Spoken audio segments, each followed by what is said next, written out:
Vuelve sobre las cartas la mesa. Nada, volvemos con Claudio y con Román. ¿Cómo están? Muy bien. Todo bien, tranquilo. Así que bueno, hoy vamos a hablar un poco de lo que anduvo pasando, un poco de la marcha del DNU sobre el FMI, también la sesión en diputados con Menem. Así que bueno, para arrancar, vamos a arrancar con la marcha, que bueno, el miércoles pasado, como todos los miércoles, los jubilados se movilizaron junto con hinchas y antes de que comenzara, digamos, la marcha a las 17 horas, arranca una especie de brutal represión que termina, digamos, también con un montón de heridos y más de 100 detenidos. Y me voy a leer una frase de Villarroel que dice: manifestarse forma parte del ejercicio de la democracia, pero el uso de la violencia en las manifestaciones siempre debe ser reprimido por las fuerzas del orden. Ruego por la pronta recuperación de los heridos y llamo a la paz social. Así que bueno, ahí se armó un poco de revuelta por esto de que dijo Milei, diferenciándose del gobierno nuevamente. Así que bueno. Lo que dijo Villarroel. Sí, así que con esto abrimos el tema de la marcha. No sé si vos estuviste. Sí, en realidad nosotros salimos, pero no pudimos llegar a la plaza porque estaba todo acordonado como para que nadie pudiera llegar a Congreso. De hecho, nosotros quedamos como partidos entre compañeros nuestros que habían ido muy temprano y que habían instalado una carpa frente al Congreso, en el anexo, vinculado no solo al tema jubilados, sino a la problemática de la salud y el cierre o el intento de cierre del Bonaparte. Y bueno, esos compañeros quedaron adentro del cuadrilátero que armó la represión. Nosotros salimos de acá 4:15, 4:30, y ya cuando íbamos para allá nos avisaron que ya empezó la represión, así que obviamente no llegamos. Pero me parece que lo que sí está claro es que después de lo que ocurrió con la cripto, con la estafa, donde seguramente llevado por su percepción de que tiene total impunidad, pensó que eso iba a poder manejarlo sin ningún costo y se transformó en un problema con el poder que lo sostiene, porque en realidad los que más de alguna manera se sintieron afectados son los propios factores de poder que sostienen a Milei, ¿no? Entonces, y de hecho implicó que medios afines, La Razón, Clarín, comenzaran a golpearlo en distintos tipos de cuestiones y por supuesto impactos muy negativos a nivel internacional, más allá del descrédito que pueda haber generado acá. Pero yo creo que a partir de esa fisura con el poder que empezó a generar la situación de la cripto, Milei entró en una especie de fuga hacia adelante, decreto tras decreto, todos en línea con tratar de mostrarle al poder su grado de compromiso con el proyecto que tiene que llevar adelante. Entonces ahí tuvimos el decreto para transformar en sociedad anónima el Banco Nación, después tuvimos el decreto de nominar a los jueces en la Corte por decreto y sin acuerdo del Senado, y terminamos con el decreto de el acuerdo con el fondo en el marco de un DNU, en donde se le pide al Parlamento un cheque en blanco y demás. Y lo que tenemos como final es este despliegue represivo que es una verdadera operación de inteligencia a cielo abierto, en donde prácticamente dejaron las huellas marcadas de todo el modo en que intentaron generar un contexto para desarrollar la represión y amedrentar al pueblo argentino. Y cuando digo dejar las huellas me refiero a haber tirado un arma a un policía y, digamos, deliberadamente dejarla digamos, en la calle o sobre el césped de la plaza para ver quién podía agarrarla, el tema de haber dejado un patrullero abierto a merced de que lo pudieran incendiar, lo mismo hicieron con una moto policial, todo un conjunto de señales. Bueno, claramente la estrategia de fusilamiento prácticamente que utilizaron sobre Pablo Grillo, porque claramente están los datos y las imágenes de cómo le dispararon expresamente algo que no tiene que dispararse sobre las personas, sino que tiene que dispararse hacia arriba. Me parece que es una operación de inteligencia intentando generar una suerte, tratar de volver a instalar dos cosas. Primero, la idea de los hinchas y los militantes, no los jubilados, versus el orden que instala algo que pretende ser el gobierno autor de esa posibilidad, y por otro lado generar a partir de todo eso un nivel de temor y de amedrentamiento sobre la sociedad. Creo que son muy torpes y por lo tanto han dejado demasiadas huellas de lo que hicieron y han generado, creo, mucha más indignación que temor, y por eso creo que este próximo miércoles vamos a tener seguramente otra marcha importante en torno al acompañamiento a los jubilados. ¿Pero crees que va a haber la misma respuesta del gobierno este miércoles? ¿Va a ser igual la represión? En general, yo creo que tenemos que ver cómo se organiza lo del miércoles para que la masividad pueda tener volumen. Porque el problema que hubo el otro día es que en ningún momento se logró concretar la movilización, porque la represión comenzó antes y no permitió que la gente se junte. Entonces la gente estaba dispersa por todos lados. El único antídoto contra la aplicación del protocolo que transforma la protesta en delito es la masividad. Con la masividad que hubo en la marcha, que defendía las diversidades, que defendía que cuestionaba a Milei por lo dicho en Davos respecto a la homosexualidad, al tema del feminismo y demás cuestiones. Esa masividad, la masividad de la marcha universitaria y la masividad que seguramente va a haber el 24 de marzo, esas masividades son las que hacen que el protocolo lo tengan que guardar porque no pueden aplicarlo. Y por lo tanto nosotros tenemos que tratar que el miércoles haya una masividad que disuada cualquier intento de aplicar un protocolo de esta naturaleza. Pero la verdad que el otro día la movilización no existió. No se puede reprimir una movilización que no existe, porque no se permitió que el acto existiera. Incluso eso es uno de los elementos que muestra con claridad que fue todo un operativo.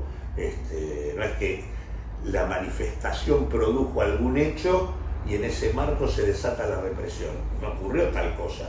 Pero vos crees que él, Milei, sale, después de esta represión la gente sale a repudiarlo, pero la gente que lo votó, ¿vos crees que también salió a repudiarlo? Porque también la gente estaba a favor del protocolo antipiquete y de que... Sí, pero no creo que la gente puede haber algún núcleo duro que tiene compromiso con este tipo de prácticas, pero no. Los votantes de Milei fueron muchos, sobre todo en el balotaje. No forman parte de ese núcleo duro que reclama orden a palos. Me parece que aparte este tipo de operativos descuidan el hecho de que la cuestión represiva tiene en el caso de la Argentina, o produce en el caso de la Argentina, una serie de reacciones que tienen que ver con la historia, ¿no? La cuestión de la cultura de los derechos humanos, el tema de la represión dictatorial, todo eso en nuestro país ha tenido una contundencia, digamos, que ha traspasado generaciones y que se ha transformado en una especie de basamento de la situación institucional del país. Entonces yo creo que en ese sentido este tipo de cosas, que en distintos momentos tuvieron diferentes situaciones, porque fue el tema de la muerte de Fuente Alba, fue el asesinato de Fuente Alba, fue el asesinato de Rafael Nahuel, fue lo de Santiago Maldonado. En todos esos casos es como que se toca un límite, y esta represión tocó un límite, del mismo modo que lo tocó Macri en el 2017, donde también hizo un operativo similar, organizado también por Patricia Bullrich, y donde también armaron todo un operativo con infiltrados. Bueno, en el 2001 lo mismo, también estaba Patricia. Sí, pero no estaba a cargo de la seguridad, Patricia. Pero claramente, en este sentido yo creo que estamos en un momento donde el gobierno está haciendo agua. Nunca está claro cuánto nos va a costar terminar con esto, ¿no? y qué tiempo llevará, pero me da la sensación que el miércoles pasado comenzó el principio del fin. Pero viste que hay todo un relato que formó el gobierno ahora. Bueno, Franco salió a decir que fue un intento de golpe de Estado, Macri salió a decir que para él también y que en su momento en 2017 también. ¿No crees que la gente un poco se compra esa versión de que la marcha no solo fue de jubilados, sino también de hinchas y lo trasladaron a que sean barra bravas, sindicalistas y todo eso? No, yo creo que ese es el operativo, eso es lo que intentan instalar, pero creo que no, creo que del mismo modo que resultaron disparatadas las ideas de golpe de Estado, actos de terrorismo que se plantearon cuando fue la represión de la ley base, ¿no? De la movilización de la ley base en el Congreso, me parece que acá suenan tan disparatados también. De hecho, además, en ambos casos, tanto en el caso de la ley base, en donde ahí tomaba intervención la jueza Servini, como en este caso con la jueza Karina Andrade, en todos los casos ni los jueces les bancaron este tipo de situaciones. Me da la sensación de que suena todo muy disparatado. Pero viste que incluso Bullrich dio a entender como que iban a intervenir el Poder Judicial. La iban a denunciar. La iban a denunciar por liberarlos, y los iban a ir a buscar, dijo que iban a deportar a 2. Sí, dijo que ya habían todo pasado sus opiniones, que no había Sí, lo que pasa es que al mismo tiempo los jueces y el fiscal que está actuando, que es Franco Picardi, si no me equivoco, les está pidiendo que fundamenten las acusaciones y no tienen nada para fundamentar. No pueden ni fundamentar que había barra bravas, porque no lo sabían. No hubo tal cosa. Bueno, ahora hace un rato parece que le acaban de prohibir a no sé cuántos hinchas la entrada a los clubes, también acaba de salir. Sí, pero me parece que todo lo que han argumentado, hubo gente con la camiseta de sus cuadros, pero el tema no existió, los barra bravas. Aparte, los barra bravas son barras articuladas con la policía, la dirigencia política, financiadas, y funcionan en tanto eso está como parte de la historia. No es el caso. La verdad que me parece que es desconocer cómo funcionan esas experiencias. Así que bueno, me parece que, el gobierno lo que muestra es que no tiene ninguna posibilidad de fundamentar nada de lo que dice. Yo no veo de ninguna manera la posibilidad, y sobre todo además en el marco de que lo que estaba en discusión allí era que un jubilado gana 349.000 pesos. Sí, que le sacaron los medicamentos gratuitos. En ese marco además le sacaron los medicamentos, en ese marco tienen un plus que se le viene achicando todos los meses. Me parece que el nivel de legitimidad del reclamo es de una potencia tan que nadie puede vivir en la Argentina con 349.000 pesos y menos un jubilado. Entonces me parece que todo tiene que ver con todo, ¿no? Además, al mismo tiempo tenemos el DNU de la deuda, ¿no? Del acuerdo con el fondo. El acuerdo con el fondo es seguir presionando a la baja el gasto o la inversión en el sistema previsional, es decir, seguir impidiendo la recomposición de los saberes jubilatorios, con lo cual es en realidad la garantía de que a futuro esta situación que se vivió en la plaza o en el Congreso se va a vivir de acá en más. Argentina va a seguir teniendo el mismo problema porque la lógica del esquema que se está planteando se mantiene incólume. O sea, si hay algo que está asociado al acuerdo con el fondo es el tema de reducir la inversión en el sistema previsional y consecuentemente hacer cada vez más complicada la posibilidad de mejorar los saberes jubilatorios. Pero ¿y vos crees que es viable que el gobierno siga así como viene la mano, digamos, ahora que se acercan las elecciones? Así como viene la mano, que el gobierno quiere seguir así como viene la mano. ¿Pero crees que eso le va a rentar a futuro? No, yo creo que el gobierno, por eso digo que estamos en el principio del fin. Claro, el gobierno a partir de acá, de hecho ya comenzó a caer. Sí. La imagen de Milei comenzó a caer a partir del cuestionamiento que se dio en la marcha masiva frente a sus declaraciones en Davos, se profundizó a partir de la estafa de la cripto y creo que el operativo represivo que desplegaron profundizó el nivel de indignación. Me parece que el gobierno está complicado y además está complicado en términos incluso del sostén de su propia armazón económica, porque digamos, claramente le están faltando los dólares para sostener el dólar fijo como carta principal para que no se muevan los precios de acá a la elección. Por eso necesita como el agua el acuerdo con el fondo. Decreto que sacó, y todavía el fondo no ha dicho absolutamente nada. Acá hay solamente un decreto del gobierno que le pide al Congreso que lo autorice a llevar adelante la operación de crédito con el fondo. Ahora, el fondo no ha dicho una sola palabra respecto a que el acuerdo está cerrado ni que está saliendo. El único que habló es el gobierno. Yo espero que no. Vamos a trabajar para que no. La Cámara puede volver a hacer el mismo papelón que hizo en la etapa de Alberto Fernández, donde terminaron votando el acuerdo con el fondo y terminaron de hacer bolsa la perspectiva del Frente de Todos.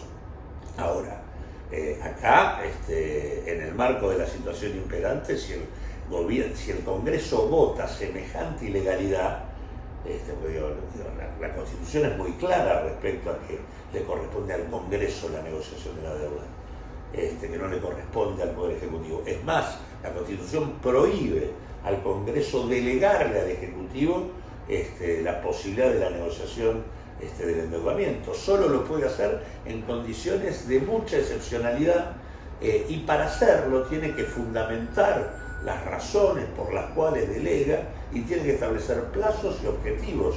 Acá no hay nada de eso. Acá hay un DNU que le pide al Congreso que le dé un cheque en blanco, porque ni siquiera aclara absolutamente nada respecto al acuerdo que se va a establecer. Pero lo particular del hecho es que acá hay un DNU, pero el fondo aún no ha dicho nada. No ha dicho el acuerdo ya está. Digo, todas las declaraciones de los funcionarios del fondo han sido absolutamente evasivas, lo cual indica que se sigue discutiendo el punto nodal, que es prestarle a la Argentina sin modificar el tipo de cambio. Eso es lo que está en discusión, y no está todavía cerrado. Y como no está todavía cerrado, es que ante este hecho de que hay solo un DNU y el fondo no dice nada, y la cosa no parece estar cerrado, todos los días tenemos situaciones en el mercado financiero y cambiario más complicadas, en donde tuvo en la última rueda de la semana pasada, el gobierno vendió 475 millones de dólares. Tuvo que vender para mantener el valor de los dólares financieros en la Argentina. Tuvo que vender más dólares que los que se necesitan para reconstruir Bahía Blanca, ¿no? En una sola jornada vendió 475 millones de dólares cuando Bahía Blanca necesita 400 millones de dólares para reconstituirse. Entonces digo, en ese sentido me parece que el gobierno está muy jodido. ¿Y crees que la gente lo ve así como vos lo ves? Digamos hecho, que la gente se enteró, por ejemplo, de esta venta de los 475 millones de dólares, que el gobierno no está interviniendo tanto en Bahía Blanca, así. Sí, yo creo que la gente percibe que lo de Bahía Blanca fue un desastre. Obviamente la responsabilidad no le cabe solo a este gobierno, porque en realidad las obras que debieron haberse hecho en Bahía Blanca atraviesan a buena parte del sistema político, ya sea porque ahí gobernó tanto el PRO como el UCR como el PJ. O sea que hay responsabilidades concurrentes por el pasado. Este gobierno le toca el tema de haber roto todos los instrumentos de medición y prevención, disolvió el Instituto Nacional del Agua, privatizó el Ente Nacional de Obras y Saneamiento Hídrico, despidió y terciarizó el Servicio Meteorológico Nacional y además vació la Dirección de Emergencias y Catástrofes ambientales, con lo cual efectivamente no tenía ni instrumentos de medición ni tenía tampoco mecanismos para poder actuar en la emergencia, y de hecho eso se ha notado. Creo que todas estas cosas lo han puesto al gobierno profundamente a la defensiva. Y se nota la caída, ¿no? Digo, todos los consultores de encuestas están diciendo, algunos dicen que cayó 10 puntos, otros dicen que cayó 5, pero todos dicen que cayó. Y creo que no cae más porque sigue existiendo dificultades en la oposición para mostrar una perspectiva diferente. Pero me parece que el gobierno está entrando en una situación que lo va desacomodando crecientemente respecto a la perspectiva electoral de este mismo año, ¿no? Pero y no, digo, hay algo que es una realidad de que no hay inflación. Si el gobierno puede seguir manteniendo eso, yo creo que la gente, la lectura que va a hacer es esa. Hay poca inflación y punto. No sé si pesa más todo esto que está pasando a nivel social que si se mantienen los precios estables. Yo creo que está pesando todo, y creo que también es cierto que digamos, el mastiquín que puede esgrimir el gobierno para la elección es ese, por eso el gobierno presiona para sacar un acuerdo sin que lo obliguen a modificar el tipo de cambio. Ese es su objetivo, porque saben que es lo único que tienen para mostrar. Y obviamente es lo único que produce algún efecto ficticio, y ciertamente narcotiza a la sociedad en alguna medida, que es el tema de la desinflación en pesos, porque en realidad no es que no hay inflación, hay una desinflación. Igualmente en pesos la inflación en la Argentina es muy superior a cualquier lugar del mundo, aún teniendo la que tenemos ahora, pero el tema es que hay una inflación en dólares muy grande. O sea, acá hay desinflación en pesos, pero inflación en dólares, y la inflación en dólares produce grandes problemas, porque la inflación en dólares implica que los productores locales tienen costos en dólares muy altos, con lo cual quedan desacomodados frente a la competencia de la producción importada, y por lo tanto se produce el desplazamiento de la producción local, que de hecho está ocurriendo. Hay cerca de 16.000 empresas que han cerrado y que han implicado la desaparición de cerca de 300.000 puestos de trabajo formal. No sé, digo, y al mismo tiempo el tema de tener inflación en dólares dificulta colocar la producción en el mercado mundial, porque vos tenés costos más caros. Entonces eso da como resultado, tener inflación en dólares, que vos tenés una cuenta en dólares negativa, que es lo que le viene pasando a la Argentina hace 8 meses. Hace 8 meses que la Argentina tiene su cuenta de la relación con el mundo en rojo. Y consecuentemente eso es lo que complica a Milei en relación a los acreedores, que dicen, bueno, pero si esto sigue así, ¿cómo yo cobro? Y al mismo tiempo lo complica con los productores locales. Ahora, cuando vos tenés una cuenta en rojo, en dólares, la única manera de resolverlo es tomando más deuda, es lo que quieren hacer con el fondo. Y cuando vos tenés una producción local que se ve desplazada por la importada, tenés destrucción de puestos de trabajo. La inflación en dólares es cuenta en rojo en el balance, endeudamiento, destrucción productiva y precarización del empleo y desempleo. Entonces digo, el paquete viene todo junto. La desinflación en pesos con inflación en dólares produce esto. Y esos efectos se están notando y cada vez se notan más. Y además creo que en este último tiempo, me parece que desde la marcha cuestionando los dichos de Davos para acá, hay una tendencia declinante del gobierno que termina en este operativo descabellado, en donde intentan cambiar el eje de discusión para que el debate sea el orden versus el caos de las barras bravas y los militantes, y no la discusión social de la Argentina. O sea, está el nivel de deterioro que vienen percibiendo, que necesitan instalar un operativo de esta naturaleza para tratar de cambiar el eje de discusión, con el problema de que en la Argentina este tipo de operativos generan niveles de indignación y reacción mucho más importantes que en otros lados. Argentina tiene una historia y una cultura donde el tema represivo golpea y muy fuerte en contra de los gobiernos que lo llevan adelante. No es tan fácil instalar estrategias represivas de esta naturaleza. Y, o sea, vos no, de todas formas, digo, no se consolida una oposición. Entonces, aunque el gobierno la venga pifiando, no hay alguien que se consolide como oposición como para hacerle frente y ganar todo eso que está perdiendo. No, pero se van dando situaciones. De hecho, frente al DNU de la deuda hubo una multisectorial de organizaciones sindicales sindicales, sociales, territoriales y políticas, que está planteando el tema de confrontar con la definición del decreto y movilizar al Congreso en el momento en donde este decreto efectivamente se trate. Y al mismo tiempo, esa misma multisectorial se dio cita luego de la marcha, mejor dicho, luego de la represión del miércoles pasado, para convocar a la marcha de este miércoles.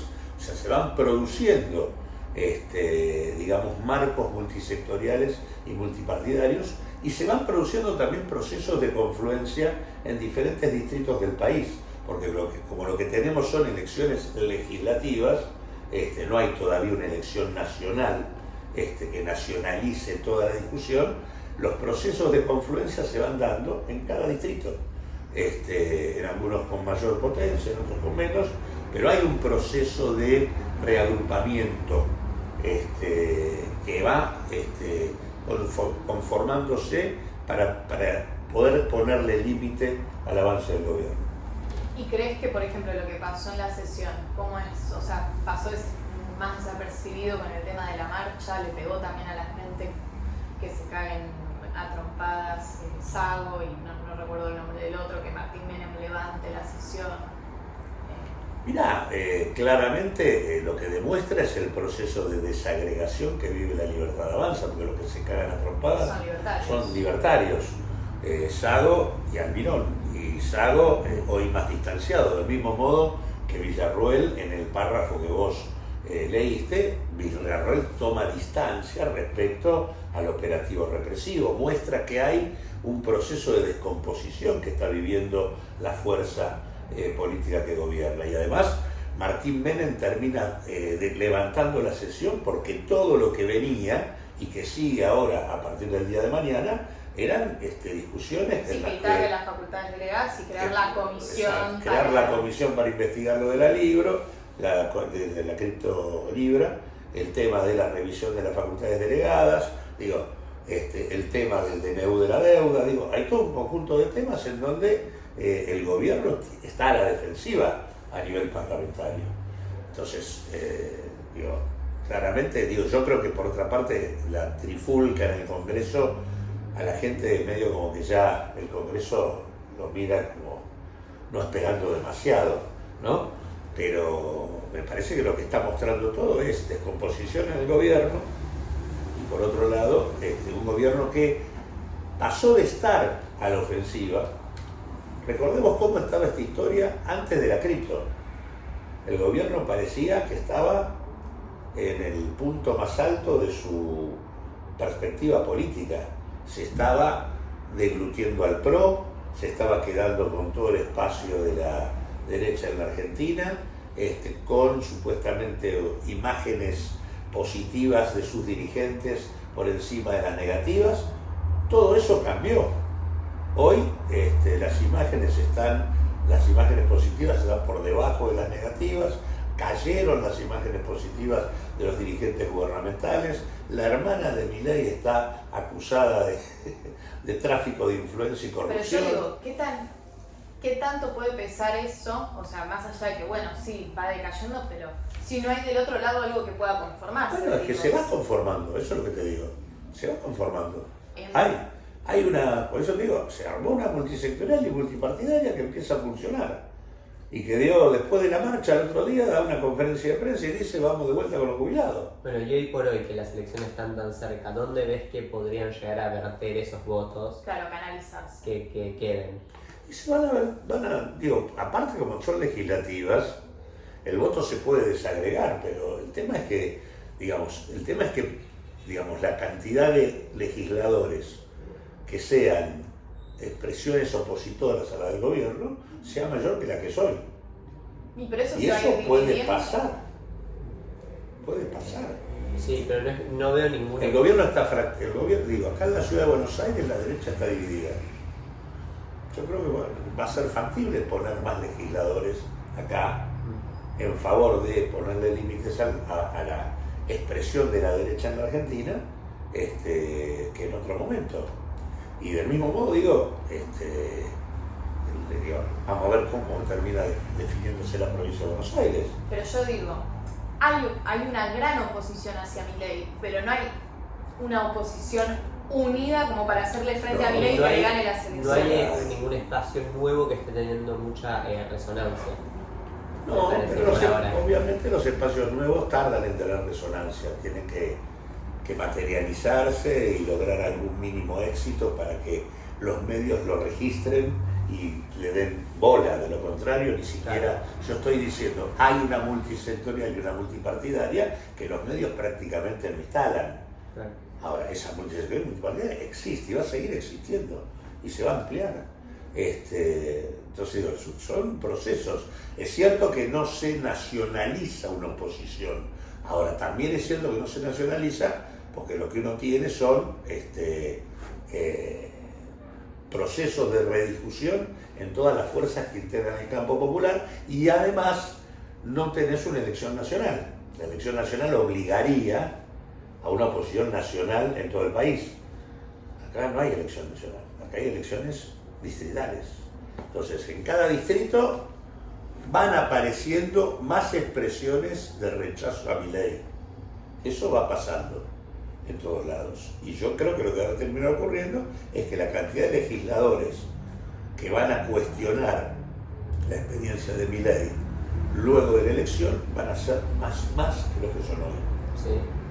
Que lo que va a perder espacio es el espacio, digamos, de Milei más la oposición cómplice. Pero logrará conformarse un espacio, por ejemplo, el peronismo logrará conformarse como para Yo creo que hacerle frente a... el peronismo como tal no existe. No existe. Bueno, el peronismo, digo, ¿quién es el peronismo? Bueno, el pero peronismo Unión por la Patria, es Pichetto, es Yairora en Córdoba, que son parte de la experiencia del peronismo. Bueno, es Unión por la Patria, el de Tucumán que está bancando a Milei, eso es el peronismo. ¿Y Unión por la Patria quién? ¿Cuader? Digo, no, digo, eso está en discusión todo. ¿Cómo se va a reorganizar todo Pero y eso? entonces, Claro, el pero las gobierno sigue elecciones son ganando. ya. No, lo que digo es que no es que el peronismo va a haber, se va a ir configurando una confluencia múltiple, donde va a haber experiencias del peronismo con experiencias de otras fuerzas y sectores sociales que darán vida a un espacio distinto. Eso es lo que va a ocurrir. Yo creo que en tanto se persiste en mantener las experiencias que ya fracasaron, va a ser más difícil. El aferrarse a Unión por la Patria puede terminar en que vos termines siendo Unión por el pasado, y eso es una cagada para disputar. Entonces yo creo que debería abrirse el juego para una discusión diferente. Creo que eso está pasando, pero lleva su tiempo, y no, digo, si vos decís, eso no es... Claro, eso, O sea, ¿dónde van a caer esos Bueno, votos? eso. Bueno, va a haber distintos espacios electorales. ¿Cuándo tienen que presentar las listas y conformar alianzas? Depende, cada lugar tiene... Ciudad, ponele. Ciudad tiene que presentar las alianzas, se presentan el miércoles. Ah, Para la ciudad, sí. para la elección de la ciudad. Okay. Para la elección de legisladores nacionales no, pero para la elección de legisladores locales se presenta este miércoles. Y provincia también ya dijo cuándo votan, ¿no? Agosto, ¿no era? Provincia todavía no resolvió porque todavía no está claro si va a haber paso o no va a haber paso en la provincia de Buenos Aires. Para que no haya paso lo tiene que eliminar la legislatura provincial y todavía no lo eliminó. Se fijó la fecha de las paso, pero no se sabe si va a haber. Cada legislatura tiene, digamos, que rechazar o aprobar que se haya Exactamente. suspendido. ¿Y cómo viene? Acá en la Ciudad de Buenos Aires ya la legislatura suspendió la paso, no hay paso. En la Ciudad de Buenos Aires hay un calendario electoral concreto, como lo hay en Salta, o como lo hay en Santa Fe, que son todos distintos, ¿no?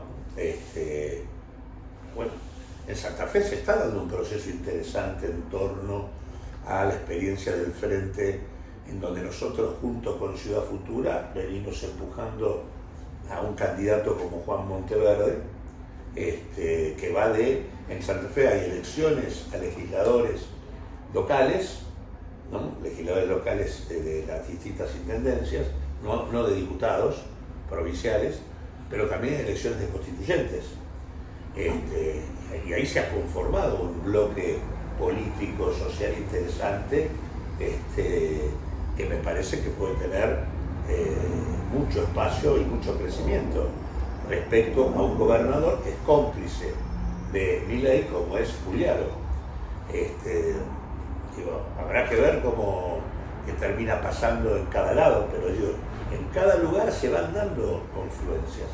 Lo que digo, que yo en Formosa se creó confluencia ciudadana, en Misiones se creó confluencia popular, acá nosotros en la Ciudad de Buenos Aires vamos en una experiencia también de confluencia que está terminando de diseñarse cuántas fuerzas entran o no. Digo, hay cosas que se van dando y vuelvo a decirlo, hay un espacio multisectorial y multipartidario que atraviesa distintas fuerzas electorales, pero que tiende a conformar un bloque más sólido y que seguramente va a terminar expresándose nacionalmente en términos electorales cuando haya necesidad de expresar electoralmente a nivel nacional algo. Ok, pero ¿piensan que ahora pueden conseguir bancas o es más un juego para... No, ahora sí se van a conseguir. Cuando yo digo, acá es legislativa, por lo tanto no está en discusión el gobierno versus la oposición, pero al desagregarse el voto, ¿no? El tema es en qué medida las distintas fuerzas que son opositoras a la experiencia de Milei logran bancas. Y yo tengo la impresión de que se van a lograr más bancas críticas de este rumbo que las que Milei pueda cosechar, las que Milei más la oposición cómplice pueda cosechar. O sea, me refiero a los radicales peluca, me refiero a todo el espacio ese de CPJ, pichetista, yairora, los tucumanos, los catamarqueños, ¿no? Que vienen acompañando a Milei en varias cuestiones, ¿no? Y haciendo que uno no pueda hablar del peronismo en su conjunto, porque bueno, hay una parte del peronismo que lo está acompañando, porque si no, no hubieran salido las leyes que salieron. Las leyes que salen porque el PRO, los radicales y una parte del PJ acompañan, si no, no saldrían. Creo que todo ese bloque, que es el que ha sostenido la gobernabilidad de Milei, se va a achicar. Okay. Pero, por ejemplo, si no saliera el acuerdo con el FMI en el caso de que no...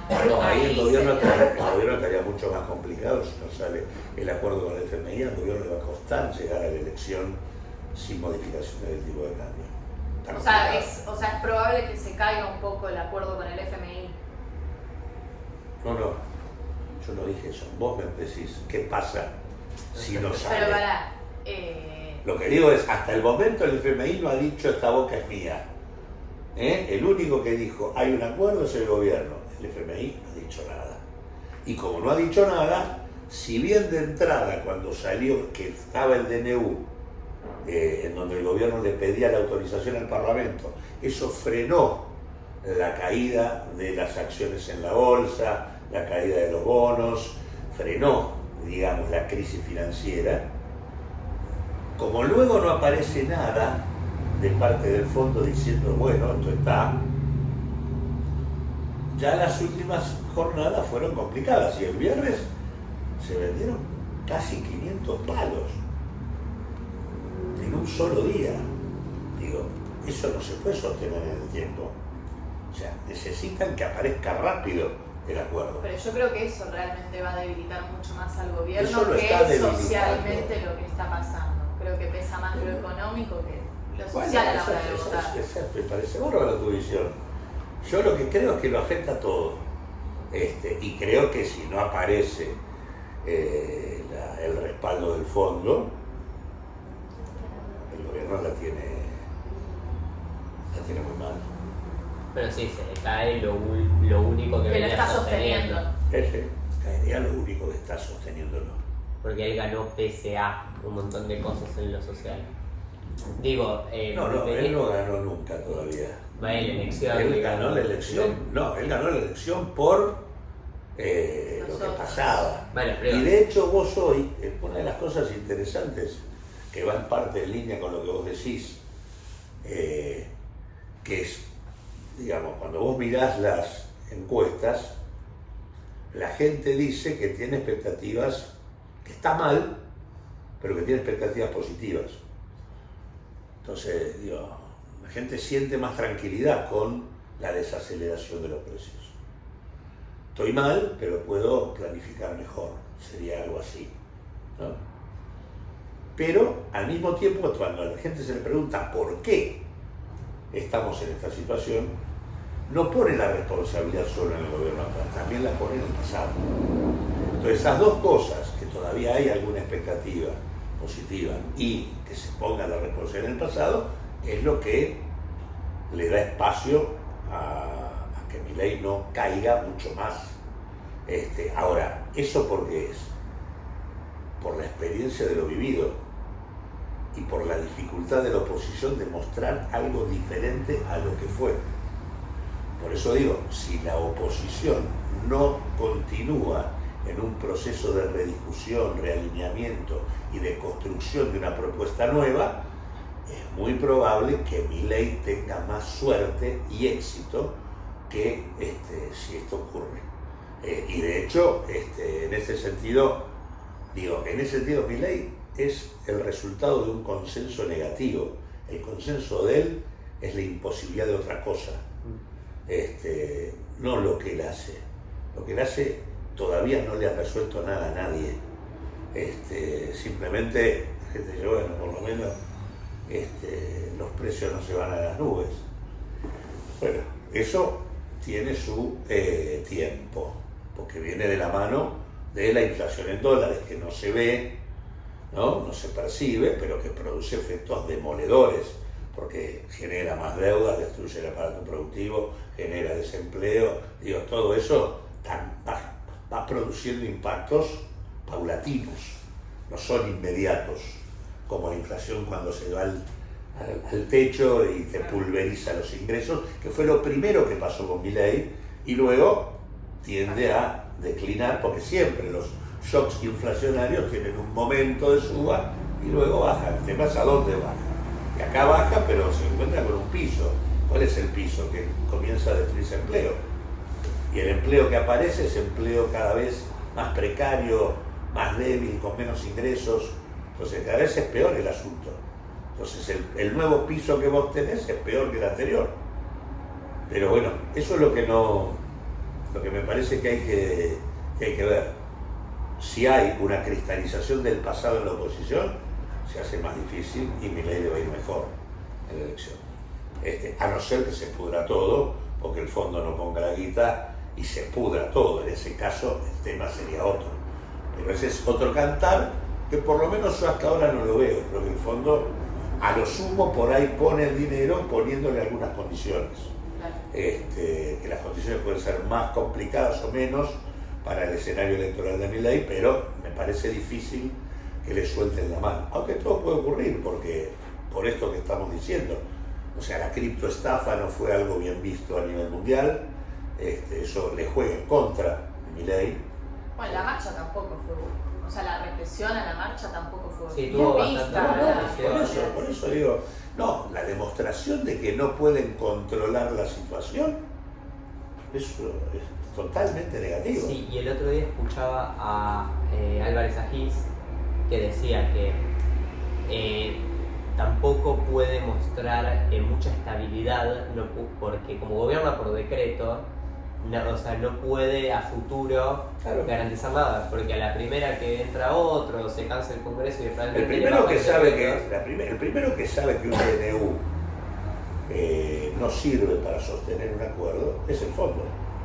El fondo ya tuvo un problema, porque puso en marcha toda una estrategia con visos de ilegalidad muy grandes con Macri.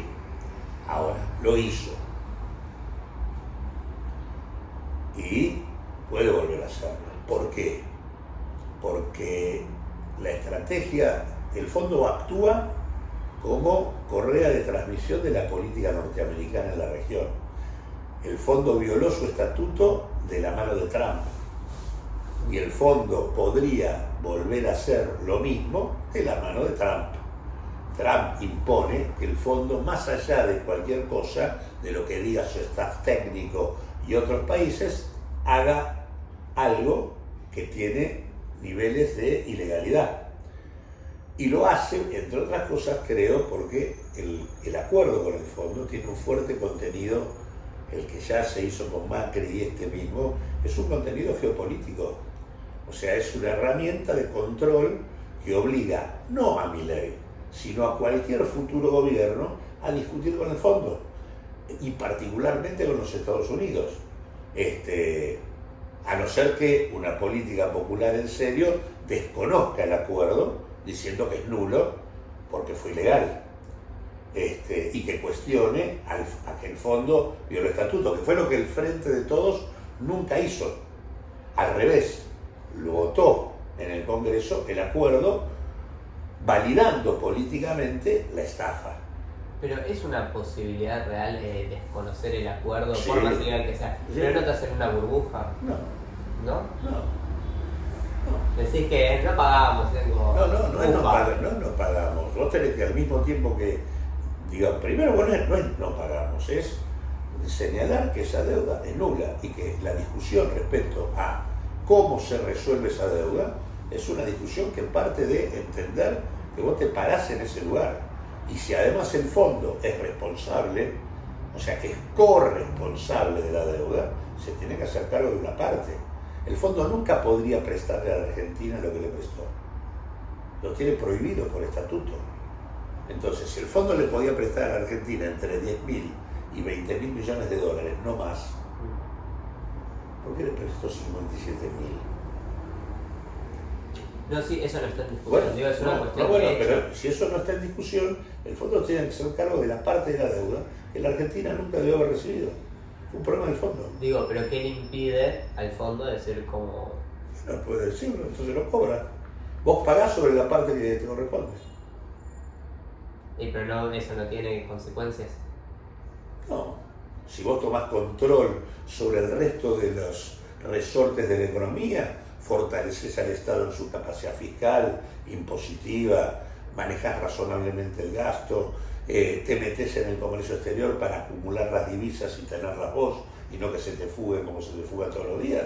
Si tenés control sobre tus divisas y un buen manejo fiscal, vos podés discutir lo que quieras. El problema es cuando vos no tenés ningún control sobre nada. Pero ese es otro problema, ese es el problema de una política que decide tener una estrategia soberana. O sea, el desconocimiento no puede ser un desconocimiento irracional, es un desconocimiento soberano, sobre la base de tomar control sobre los resortes fundamentales de la economía que vos tenés. Digo, qué sé yo,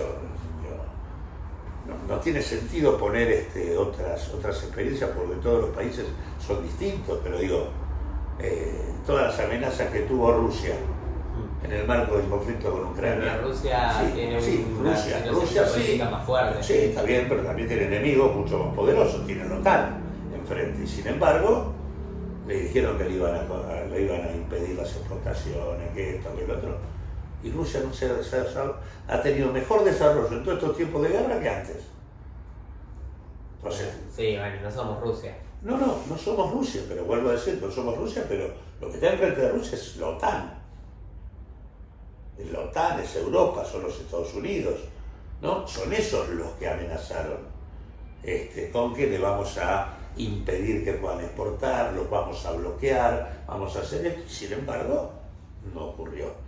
Lo que quiero decir es que uno tiene que asumir los conflictos que le plantea la situación. No hay, a ver, ¿cuál es el acuerdo con el fondo? Vos recibiste, te endeudaste, el fondo te dio 44.900 millones de dólares. Vos pagaste 12.600 millones y hoy debes lo mismo. Y encima ahora lo quieren ampliar para que pagues interés y sigas debiendo lo mismo, pero más. Entonces digo, el único tema que hay ahí es la supervisión permanente del organismo sobre tu política.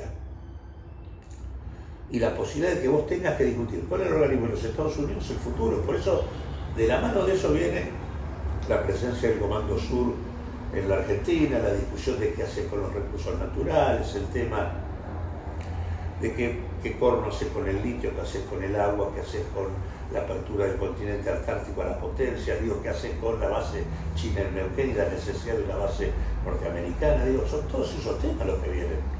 Entonces, si vos querés discutir en serio una estrategia popular y de desarrollo, vas a tener que asumir el conflicto de pararte de manera soberana respecto al tema de la deuda. No hay alternativa en eso. Argentina no tiene ninguna posibilidad de pagar el crédito del fondo. Aparte de eso, era sabido en el momento en que le dan el crédito.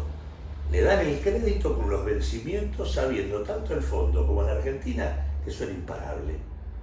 Ahora, ¿por qué vos le das prácticamente la mitad de la capacidad crediticia que tenía el fondo cuando sabés que no lo va a poder pagar? Porque en realidad lo que estás poniendo es un corset financiero para que a partir de ahí el país no pueda hacer otra cosa que discutir con vos. Bueno, si vos querés hacer una política diferente, vas a tener que desarmar la telaraña de ese poder. Y por lo tanto vas a tener que construir condiciones políticas y de fuerza social y de control institucional para poder hacerlo. La realidad puede ser triste, pero lo que no tiene remedio. Sería mejor que las cosas fueran más fáciles, pero son así. De lo contrario, estás obligado a una suerte de calvario permanente, porque aparte esto va hasta el 2034 y te lo van reactualizando en cada uno de los acuerdos. Y antes tenías 44.900 millones y ahora nos vamos a ir a 54, 60, andás a ver cuál es el monto total que te terminan dando. Bueno, estamos. Cerramos acá. Cerramos acá. Muchas gracias. Gracias, Claudio. No, faltaba más. Gracias. Bueno, hasta la próxima. Hasta la próxima.